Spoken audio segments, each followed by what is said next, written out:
She told her friends, "He's obsessed with me. I could do anything and he'd stay." I was in the next room. Didn't say anything. Just packed and left that night. Her 73 unanswered calls testing that theory. Original post.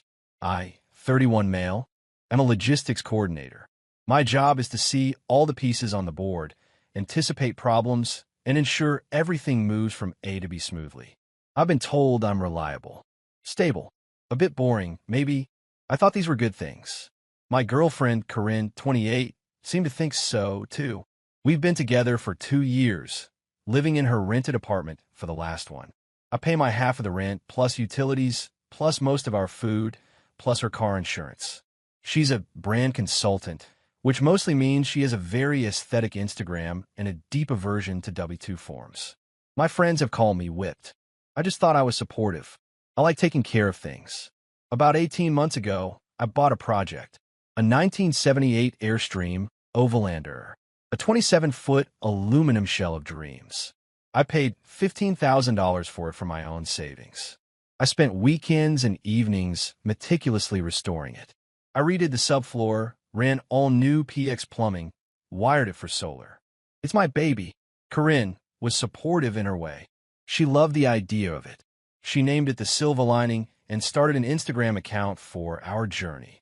Her contributions were picking out a color palette, rose gold and sage, and taking pouty photos of herself helping by holding a screwdriver while I did the actual work. This project was my passion. I've sunk another $30,000 into the materials. It's stored at a specialty restoration garage where I rent a bay. She, meanwhile, was busy building the brand. She was even in talks with some sustainable bedding company for a small sponsorship. Once it was done, she talked about it like it was hers. I let her. I thought we were a team. Last Friday, I was in the home office, our tiny second bedroom, trying to finish a supply chain report. Corinne had her friends, Bianca and Tess, over in the living room. They were maybe 30 feet away. The walls are paper. They'd had a few bottles of wine. Their voices carry. "He's just so attentive," Bianca said. "He texts you when he's leaving work. He brings you coffee. Aren't you just bored?" I heard Corinne's laugh. That light, tinkling sound I used to love. Bored? Never. It's like having a dedicated employee. A very sweet, very focused employee. "You're terrible," Tess giggled. "But seriously, Corinne," Bianca said, her voice dropping a little. "That guy from your yoga class, Julian? You're playing with fire. If Leo finds those texts..." My fingers froze on the keyboard. "Please," Corinne scoffed. The confidence in her voice was chilling. "Julian's just fun. A little distraction. Leo's the provider. He's the one who's actually going to finish my Airstream." She paused, and I could hear her take another sip of wine. "Leo is obsessed with me. I could literally do anything, and he'd stay. I could probably hook up with Julian in our bed, and Leo would just apologize for not being exciting enough. He'd stay. He's at Whipped. He's not going anywhere. His entire personality is me and that stupid trailer. And he's not leaving before he finishes my project." My report blurred. The numbers didn't make sense. My project. My Airstream. He's obsessed with me. I wasn't hurt. I wasn't even angry. I was auditing. I sat there and ran the numbers. The $45,000 for the trailer. The $1,200 a month I contributed to her apartment and lifestyle. The endless support for her brand. And the return on investment? A woman in the next room who saw me as an obsessed employee she could cheat on. The audit failed. The asset was toxic. It was time to liquidate. I didn't say a word. I sat there, listening for another hour. They moved on to talking about Bianca's boss and some shoes Tess wanted. I finished my report. I emailed it. At 1 a.m., Corinne stumbled into the office. "Hey, you're still up." "I'm sleepy. Come to bed." "Just wrapping up?" I said, not looking at her. "I'll be there in a bit." "'Kay. Love you," she mumbled and left. I waited until I heard her snoring. I packed one duffel bag, my work laptop, my personal hard drives, my passport, my toiletries, 3 pairs of jeans, 5 shirts, underwear, socks. I took my keys. I walked out of her apartment. I drove to a 24-hour diner, ordered a black coffee, and pulled out my phone. I logged into my credit card apps. Her supplementary Amex? Canceled. I logged into my streaming accounts. Log out all devices. Password changed. I logged into the joint meal kit service. Canceled. I emailed the owner of the restoration garage. Hi Frank, it's Leo. Need to move the Airstream first thing tomorrow. Emergency. I'll pay double the transport fee. Need it at the secure storage lot on the other side of town. 7 a.m. Thanks. Then I started watching my phone on the table. 2:15 a.m. A text. Where are you? 2:17 a.m. A text. Did you go for snacks? Give me some salty ones. 2:30 a.m. A call. I'll let it ring. 2:31 a.m. A call. I'll let it ring. 2:35 a.m. A text. Leo, this isn't funny. 2:40 a.m. A text. Seriously, where are you? You're starting to piss me off. From 2:40 a.m. to 7 a.m., the calls and texts got more frantic. Are you hurt? Did you get in an accident? Leo, answer me. I'm calling the police. She didn't. By the time the sun came up, I had 73 missed calls. I got a text from Frank at 7:05 a.m. All moved. She's secure. I finished my coffee. I had already emailed my boss, taking a week of emergency personal leave. I drove to a long-stay corporate hotel, checked in, and paid for 2 weeks in advance. Then, I finally turned my phone off. She was testing her theory, and I was letting her. Update 1 week later. It's been 8 days since I walked out. I'm still at the hotel. It's clean, anonymous, and the internet is fast. I kept my phone off for the first 48 hours. When I turned it back on, it was a nuclear wasteland. Hundreds of texts, dozens of voicemails. They were a wild ride. Phase 1, panic. Leo, I'm so scared. Please just tell me you're alive. Phase 2, anger. What the hell is wrong with you? You can't just disappear. I have things to do. Phase 3, bafflement. This one was from Bianca. Hey, Corinne is freaking out. You guys have a fight? Just call her. Phase 4, righteous indignation. My card was declined at the salon. My card, the one you pay for. You turned it off. How dare you? Call me. Now. That last one was the one I replied to. I sent her an email. I'm a logistics guy. I need a paper trail. Subject, relationship termination. Corinne, I am safe. I left the apartment last Friday. I was in the home office and overheard your entire conversation with Bianca and Tess. I heard about Julian. I heard that I am an obsessed employee. I heard that I am so whipped I would stay even if you cheated on me. You were testing that theory. You failed. I'm not staying. The relationship is over. The supplementary card has been canceled, as have all other accounts I was paying for. Please do not contact me again.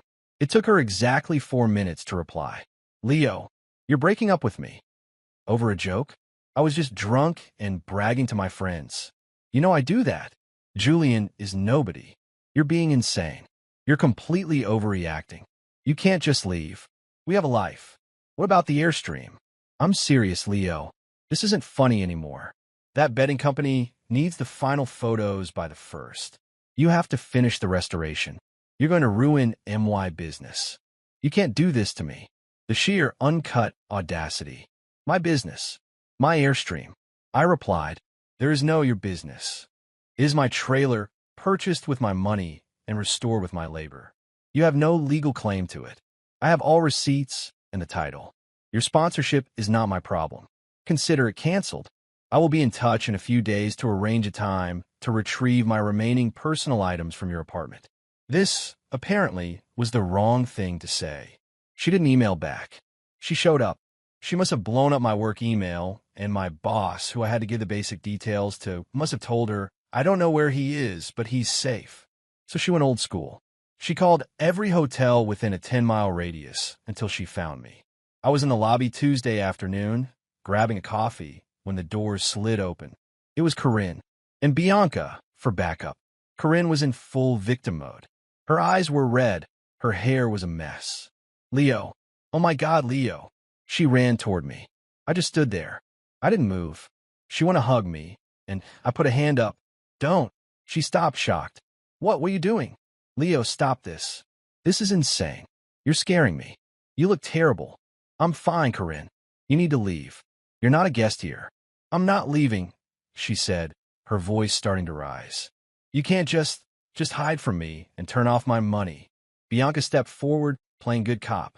Dude, seriously, you're really going to throw away 2 years because she was bragging? That's what girls do.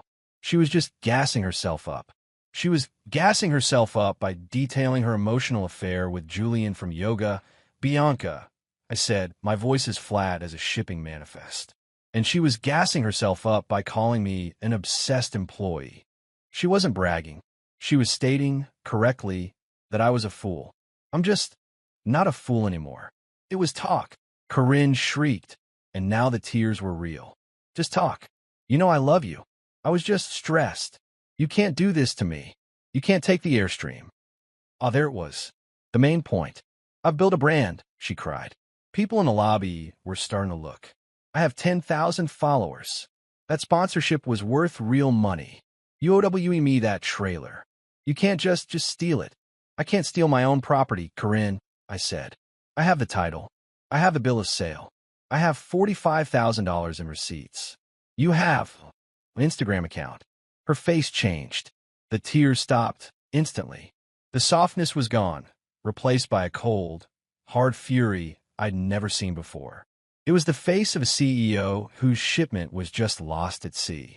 You are a selfish, petty child, Leo. You will regret this. You haven't heard the last of this. I'm sure I haven't. You'll be hearing from my lawyer, she spat. You can't just steal my livelihood. Great, I said, picking up my coffee. I've already retained mine. Have him send the demand letter. I'll have my attorney send yours the receipts. She and Bianca stormed out. The automatic doors slid shut, leaving me in the quiet, air-conditioned lobby. I won't lie. My hands were shaking. I wasn't just liquidating an asset. I was dismantling a life I'd been building. For a second, I felt that obsessed feeling she was talking about. A desperate need to fix it, to run after her and apologize and just go back to normal. Then I remembered her voice. He's that whipped. I took a sip of coffee. It was bitter. Good. I'm a logistics guy. A problem has been identified. A solution is in progress. You don't stop a shipment halfway just because you feel nostalgic. Let her send the lawyer. I have a spreadsheet for everything. Update 2. The final update.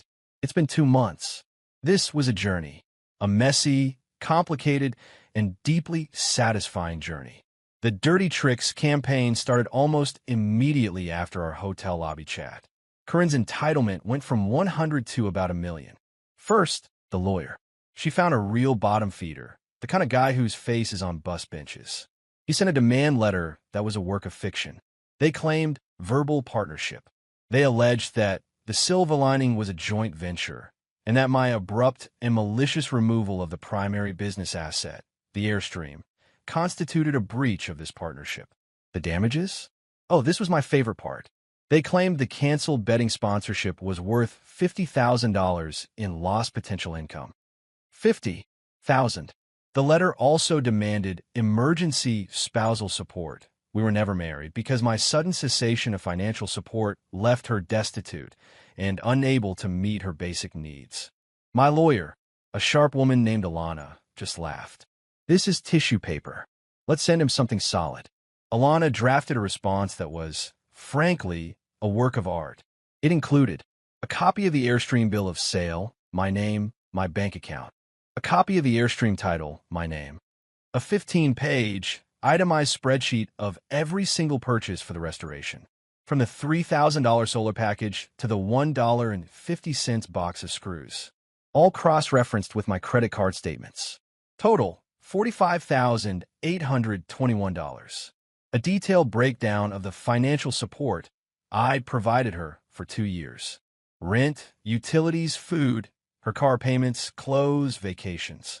Total, $63,000. In the finale, a countersuit threat. Alana stated that if Corinne wished to pursue her verbal partnership claim, we would be delighted to enter discovery, at which point we would file a countersuit for the $63,000 she fraudulently obtained under the false pretense of a faithful, monogamous relationship while actively planning to cheat. We sent it. Her lawyer did not respond to that one. But Corinne wasn't done. She decided to try a different tactic. She called the police.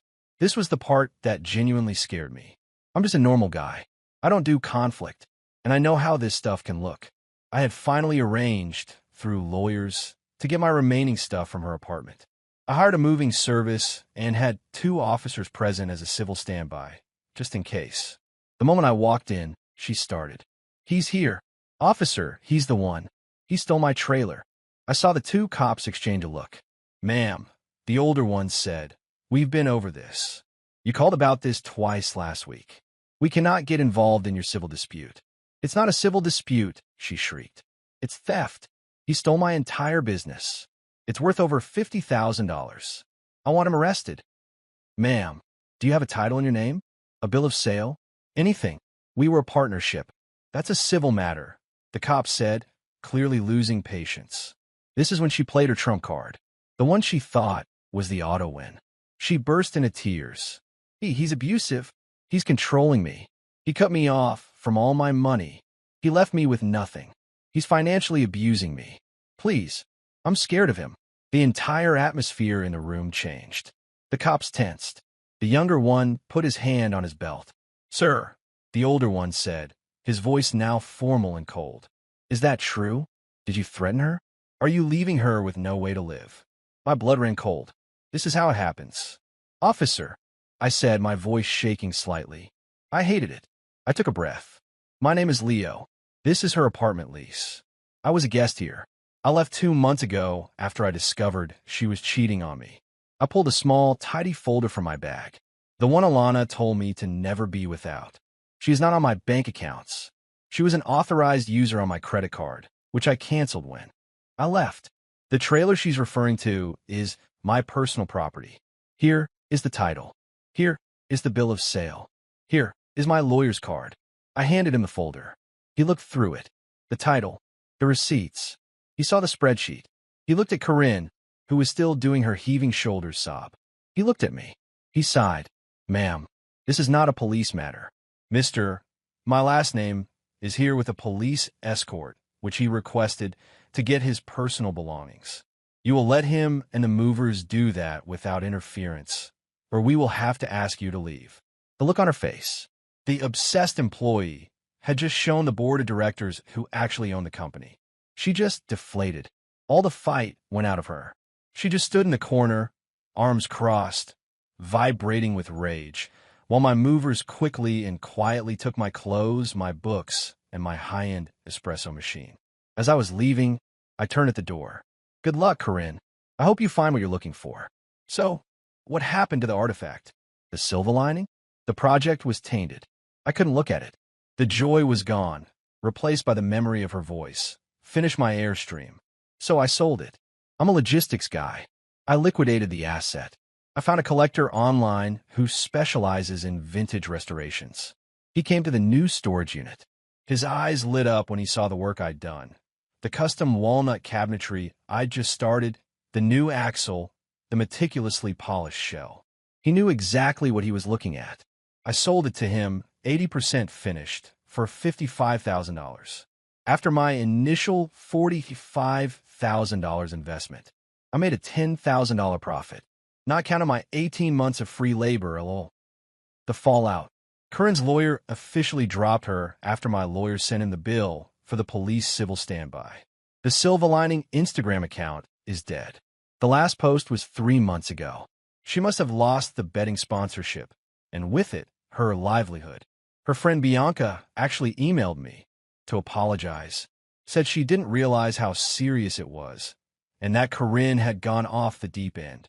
I heard from a mutual friend who sided with me after hearing the full story, that Corinne had to get a real job. She's a receptionist at a dental office. Tess and Bianca have apparently distanced themselves. Turns out, nobody wants to hang out with a friend who's broke, bitter, and constantly complaining about how her obsessed ex-boyfriend stole her life. And Julian from yoga? He apparently ghosted her the second he realized the obsessed employee was gone, and with him, the money and the cool Airstream. Shocking. As for me, I moved into a new condo. Just me. It's quiet. I bought a new espresso machine.